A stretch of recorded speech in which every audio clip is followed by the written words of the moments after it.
इस खूबसूरत लेकिन खतरनाक जंगल की दुनिया में रहता था एक लड़का मोगली। ना कपड़ों का शौक, ना आराम की कोई जरूरत। उसका पूरा जीवन मिट्टी, पत्तों और धूप के साथ बीतता था। उसके बाल लंबे और उलझे हुए, जैसे खुद जंगल की झाड़ियां।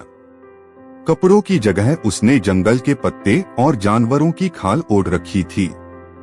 लेकिन उसकी आंखों में कुछ अलग था, एक गहराई, एक सोच। जैसे वो कोई बच्चा नहीं, बल्कि जंगल का कोई पुराना राज हो। जंगल उसका घर था, पर कभी कभी वो इसी घर में खुद को अजनबी महसूस करता था। हर दिन एक नई लड़ाई होती, सिर्फ जिंदा रहने की नहीं, बल्कि खुद को समझने की। वो पेड़ के नीचे बैठा रहता, कभी मिट्टी को घूरता, कभी आसमान को निहारता, और खुद से सवाल करता, क्या मैं सिर्फ एक लड़का हूं, या कुछ और भी? क्या ये जंगल मेरी असली जगह है, या मैं बस यहीं टिका हुआ हूं? दिन भर वो जानवरों के साथ घूमता, कभी बंदरों के साथ पेड़ों पर चढ़ता, कभी भालू के साथ नदी में तैरता। लेकिन जब रात आती, तो जंगल में एक ऐसी खामोशी छा जाती, जो सिर्फ मोगली को सुनाई देती थी।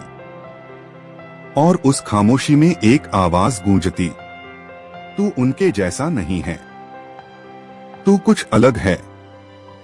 और ये अलग होना कभी उसकी ताकत लगता, तो कभी उसकी सबसे बड़ी कमजोरी। एक शाम जब सूरज जंगल के पीछे छुप गया, मोगली पहाड़ी के किनारे जाकर बैठ गया। नीचे से जंगल की आवाजें आ रही थीं, लेकिन उसके अंदर की आवाज उन सबसे तेज थी। उसने अपने हाथों को देखा, इंसानी। अपने पैरों को देखा, जंगल की राहों से घायल। और तब पहली बार उसने खुद से सच्चाई कही, मैं दोनों हूं। और शायद इसी वजह से मैं इस जंगल में सबसे ज्यादा फिट हूं। उसे समझ आ गया, उसका अलग होना, उसका उलझन में रहना, उसका अकेलापन, ये सब उसे कमजोर नहीं बनाते।